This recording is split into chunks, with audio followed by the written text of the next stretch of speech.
그래서 속으로 웬 개소리 이러면서 댁으로 다시 내려왔죠. 그럼 나는 여태 뭐 하고 산 거야? 그럼 내가 여태까지 했던 그 모든 게 뻘짓이야? 제 평생에 맺혀 있는 것들이 그 한순간에 풀어지더라고요. 그런데 그 이후에 또 이상한 현상이 또 벌어졌어요. 속에서 제 스스로 제어되지 않는 욕이 막 올라오는 거예요. 내가 살면서 정말 풀리지 않은 의문들이 그 사실 몇 자락에 동의하는 순간 그 의문이 다 해소가 되는데 정말 신기했어요. 그날 아침은 너무 개운한 거예요. 사람은 본디 온전하다. 있는 그대로 충분하다. 모든 것이 스스로의 느낌이다. 모든 대상, 나를 포함한 전 대상은 내 스스로의 느낌을 드러나게 하는 역할을 하고 있고, 느껴지는 모든 느낌은 내 스스로의 느낌이다.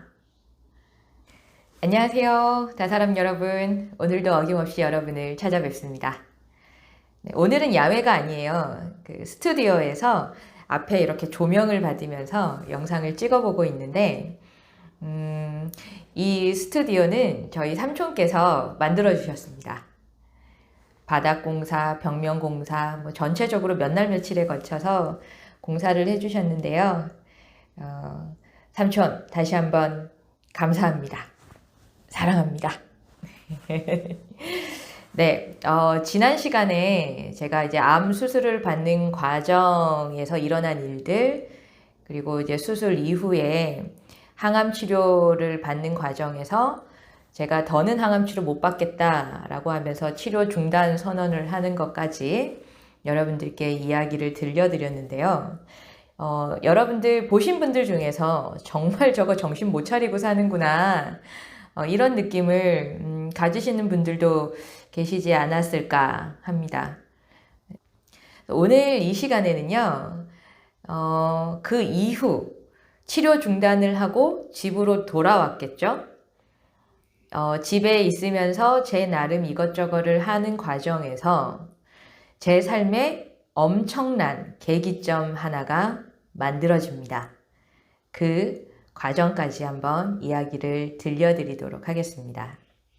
항암 치료를 중단하고 집으로 돌아와서 몇 날 며칠을 잠만 잤어요. 당연히 몸도 힘들고, 근데 죽기보다도 받기 싫은 항암 치료를 안 받게 되니 그 홀가분한 느낌에 모처럼 잠을 굉장히 편안하게 잤던 상황이었는데, 그 며칠이 지나고 나니까 홀가움도 그때뿐이고, 재발에 대한 두려움, 그런 공포감이 이제 슬슬 몰려오기 시작을 했어요.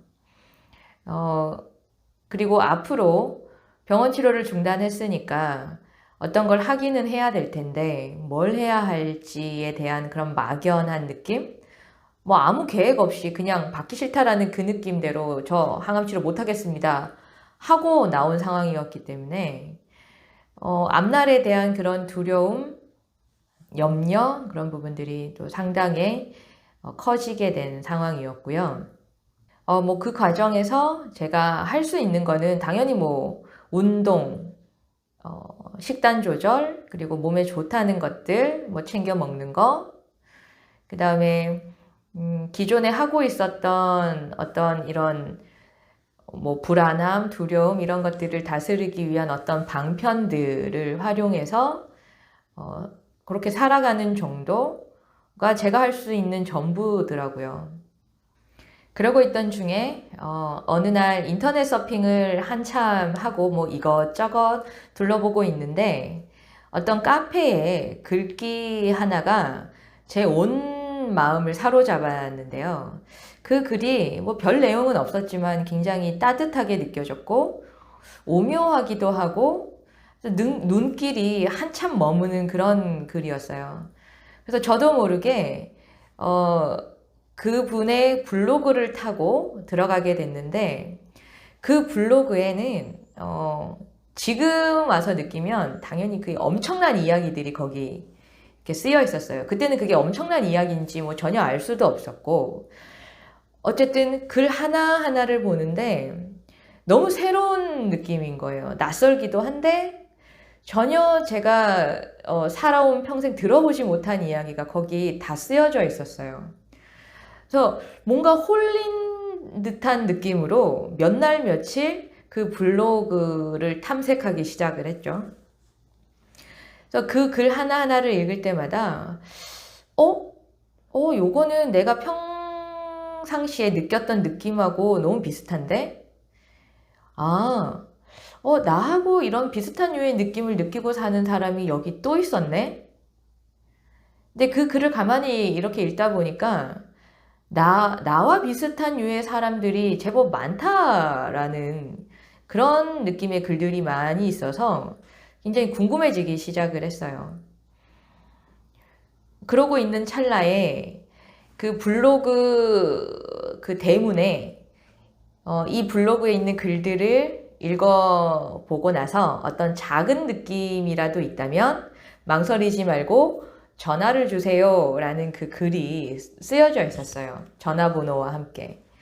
근데 그게 지금으로부터 거의 한 10년 전쯤 이야기니까 그때 당시에 블로그에 이제 개인 전화번호를 올려놓는다라는 거는 참 드문 일이었는데 그래서 그거를 보고 와, 이분 도대체 어떤 분이지?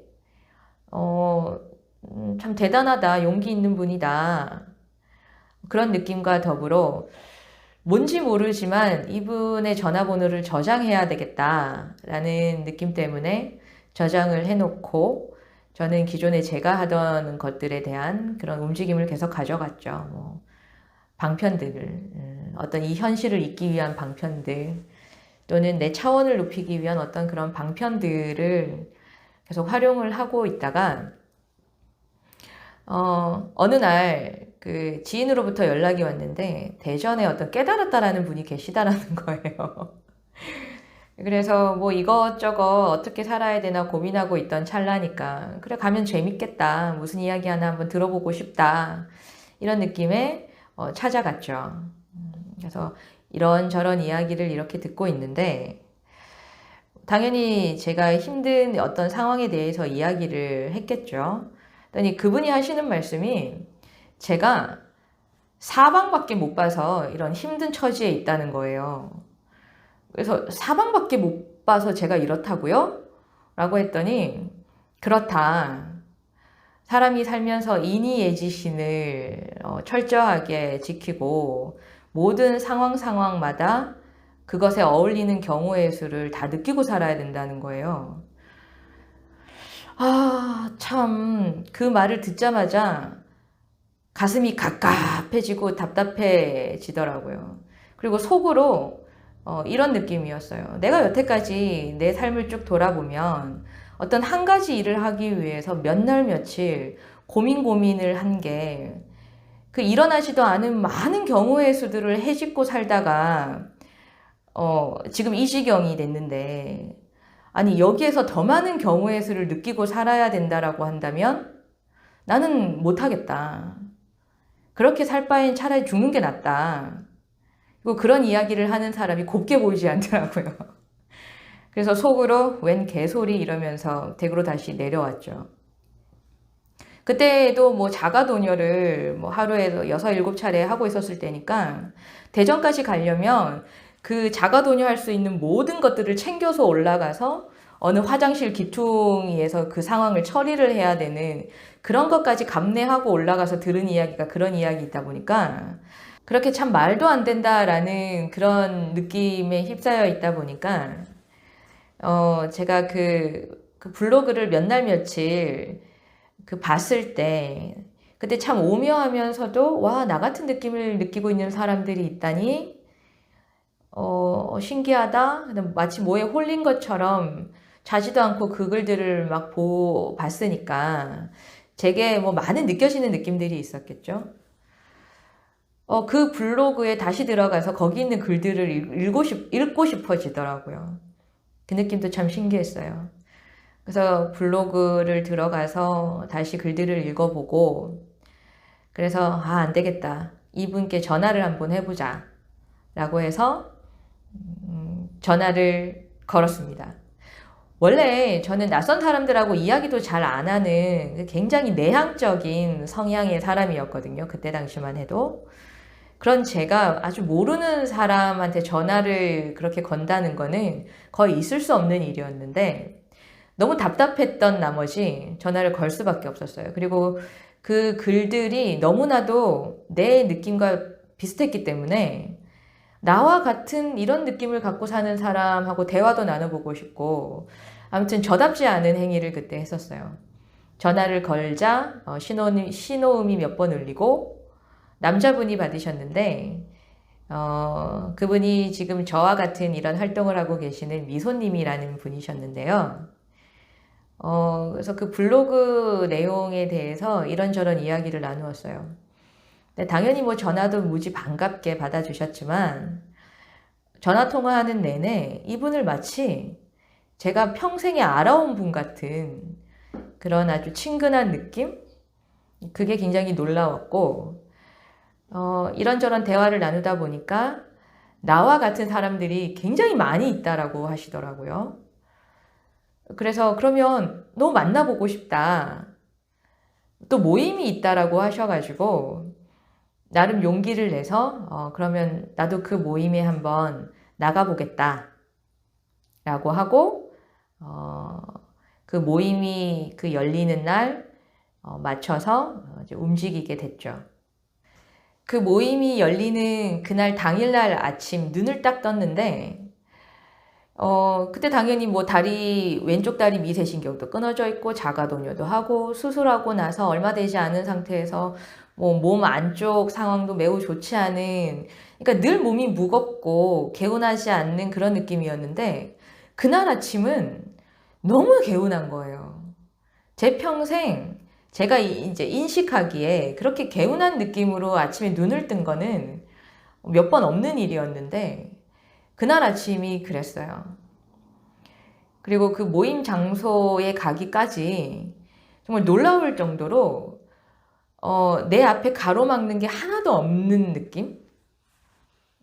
마치 내가 거기 못 갈까봐, 거기 못 가면 안 되니까 모든 방해물을 누군가가 다 치워놓은 느낌이라고 해야 될까요? 너무 굉장히 조화로운 느낌 속에서 이제 그 모임 장소까지 가게 됐는데요. 얼마나 놀라운 상황들이 많이 있었냐면, 자, 이제 버스를 타고 가볼까? 라는 느낌으로부터 이제 걸어서 나오면 딱 그 신호등 앞에 서자마자 신호가 바뀌고 버스 정류장에 도착하자마자 내가 타고 가야 될 버스가 내 앞에 서고 그 다음에 버스를 딱 타니까 제가 가장 좋아하는 위치에 빈자리가 있고 거기에 타고 제가 제일 좋아하는 노래가 버스에서 나오고 그렇게 대구 시내에 내려서 이제 지하철로 갈아타야 되는데 그 이제 지하철 갈아타기 위해서 내려가서 서자마자 지하철이 들어오고 아무튼 그렇게 뭔가 마치 짠 듯한 그런 느낌 속에서 와 신기하다 뭔지 모르지만 굉장히 뭔가 자동스럽다라는 느낌 속에서 그 모임 장소까지 가게 됐습니다. 그 모임 장소에 갔을 때 많은 분들이 모여 계셨어요. 그리고 굉장히 저를 환대해 주셨고 처음 뵌 분들이지만 이분들도 마치 제가 오래전부터 알고 지낸 분들 같이 굉장히 편안하고 따뜻한 느낌이 컸고요. 그 모임에서 저는 사실의 이야기들을 듣기 시작을 했어요. 사람은 본디 온전하다. 있는 그대로 충분하다. 모든 것이 스스로의 느낌이다. 물론 그때 당시에는 그게 어떤 의미가 있는 이야기들인지는 알지는 못했지만 그 사실의 이야기를 듣는 것만으로도 저도 모르게 고개가 계속 끄덕여지고 하는 이런 어떤 그 감탄사가 자꾸 나오고 그러한 상황을 한 몇 시간 이렇게 살면서 그때 당시에 제가 당연히 병 때문에 암 때문에 절절매고 힘들어하고 불안해하고 두려워하는 하나의 측면이 크게 있었다면 그와 반대로 어떤 상황이 내 앞에 펼쳐져도 너무 괜찮은 거예요. 그때 당시 저는 그거를 어떤 게 내게 다가와도 너무 좋아요 라고 사람들한테 표현을 하고 살았는데 그런 그 두 가지의 느낌이 계속 제게 상존을 하고 그러니까 그게 너무 상반되는 느낌이니까 제 스스로 그게 해석이 안 돼서 굉장히 힘들어하고 있었던 상황이었거든요. 그런데 그 모임에 가서 제 상태를 이야기를 하니 재해석을 해주셨어요. 어떤 것이 다가와도 모든 게 사람의 삶이고 그러니 있는 그대로 정말 괜찮은 거 아니냐라는 그런 이야기를 해주셨는데 그래서 어떤 것이 이렇게 펼쳐져도 좋아요라는 표현보다 어떤 것이 삶에 펼쳐져도 참 괜찮아요 라는 것이 제 느낌에 더 합당하지 않냐라고 이야기까지 해주시더라고요. 그래서 맞다고 맞다고 좋다라는 느낌의 표현보다도 있는 그대로 어떤 게 내게 다가와줘도 괜찮아요. 이게 훨씬 내 느낌에 합당하다고. 뭔가 마치 저를 다 알고 있는 것 같은 그런 느낌 때문에 두렵기도 한데 뭔가 제 속도 개운해지는 것 같기도 하고 어떻게 나보다도 내 느낌을 더 잘 알지? 라는 그런 아주 궁금함, 호기심 이런 것도 굉장히 커지고 그런 놀라운 경험을 처음 모임에서 하기 시작을 했죠. 그리고 마중물 구조라는 사람의 삶의 방식 중에 그 첫 번째 방식에 대한 이야기도 듣게 됐는데 이 마중물 구조에 대한 이야기를 듣게 됐어요. 굉장히 센세이션하더라고요. 그래, 그렇지. 어떤 대상이 뭔가를 나한테 이렇게 넣어주는 게 아니라 다 드러나는 거는 다 내 느낌이지. 대상이 넣어준다라고 한다면 모든 사람들이 다 똑같이 느껴야 되는 거잖아. 근데 느끼는 게 다 다르잖아? 와, 이거 진짜 놀라운 이야기인데? 그 첫 모임에 갔을 때 들은 사람의 삶에 대한 이야기였어요. 점점 더 제 눈이 이제 동그래지죠.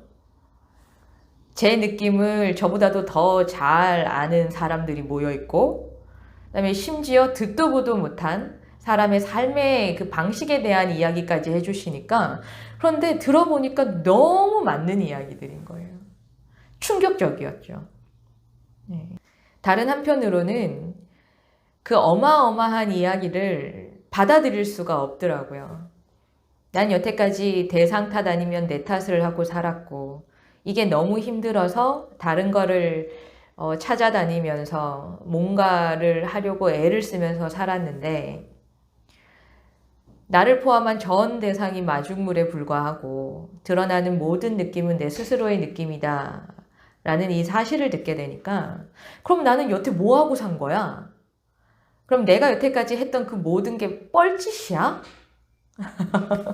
그런 느낌 때문에 이거를 어떻게 내 스스로 정리를 해야 될지 막막하더라고요. 네, 그래서 집으로 돌아오는 차 안에서 대성통곡을 했어요. 제 평생에 대성통곡을 몇 번 안 해봤는데 그때 이제 그렇게 울어본 거는 처음이었습니다. 엉엉 울었어요. 엉엉. 그래서 같이 계시던 분들이 놀랄 정도로 울었던 그런 장면도 있었고 그리고 저는 그 다음날 또 거기를 찾아갔어요. 그 다음날에도 몇 분이 모여 계셨는데 그래서 제가 살면서 궁금했던 것들을 몇 가지 질문을 드렸고 그래서 답을 듣는데 제 평생에 맺혀 있는 것들이 그 한순간에 풀어지더라고요. 정말 놀라운 경험이었어요. 그래서 막 두렵기까지 하더라고요. 아니, 이게 무슨 상황이지? 그렇게 애를 써도 풀어지지 않는 것들이 어떻게 그 사실이라고 하는 그 이야기를 듣고 단지 나는 그래 그렇구나 동의했을 뿐인데 왜 이렇게 내 속에 맺혀져 있는 게 풀어지는지 그리고 내가 살면서 정말 풀리지 않은 의문들이 그 사실 몇 자락에 동의하는 순간 그 의문이 다 해소가 되는데 정말 신기했어요. 마치 뭐에 홀린 느낌이라고 해야 할까요? 두려움까지 막 몰려오는데 그렇게 해서 저는 집으로 돌아왔고 제가 이제 기존에 하고 있었던 방편들이 있는데 집에 돌아와서 뭐 기존에 하던 거니까 그것도 익숙한 걸 하게 되잖아요. 시도를 하려고 하는데 속에서 정말 입에 담지 못할 쌍욕이 올라오는 거예요. 저는 욕을 크게 밖으로 안 해보면서 살았고 또 욕을 하면 안 된다라고 하는 아주 강력한 규정을 갖고 살았는데 그런 제게 속에서 제 스스로 제어되지 않는 욕이 막 올라오는 거예요. 그런 경험도 처음이었거든요. 제어되지 않는 뭔가가 내 의지대로 되지 않는 느낌? 그래서 갑자기 막 어떤 알 수 없는 두려움도 막 몰려오고 그래서 더 내가 하던 그런 방편들을 활용해 보려고 애를 쓰면 애를 쓸수록 그 쌍욕의 강도가 더 심해지는 거예요. 그래서 밤새 애를 쓰다가 탈진이 돼가지고 그냥 넉다운 돼서 뻗어서 자는 상황도 만들어지고 그 두 번의 모임을 갔다 온 이후 제 삶에 아주 급격한 그런 변화가 일어나기 시작을 했는데 정말 제 스스로는 도무지 해석이 안 되는 상황들이 연속적으로 만들어졌어요.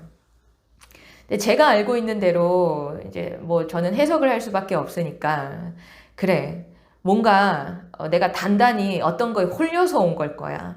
정신을 바짝 차리자. 더 내가 알고 있는 것에 매진을 해보자. 그래서 더 미친 듯이 기존에 그 하고 있던 거를 거의 뭐 밤낮 없이 매달리는 식으로 하게 됐죠. 그런데 그 이후에 또 이상한 현상이 또 벌어졌어요.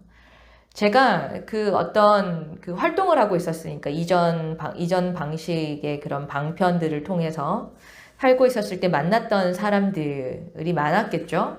그 사람들하고 만나기만 하면 제가 이틀 동안에 그 듣고 동의했던 것들을 막 이야기를 하는데 하고 싶지 않아도 이야기가 계속 나오는 거예요. 모든 게 스스로의 느낌이다 부터 시작해서 마중물 구조를 제 입으로 설명을 하고 있고 그것도 아주 예시까지 들면서 막 사람들한테 이야기를 하고 있는 거예요.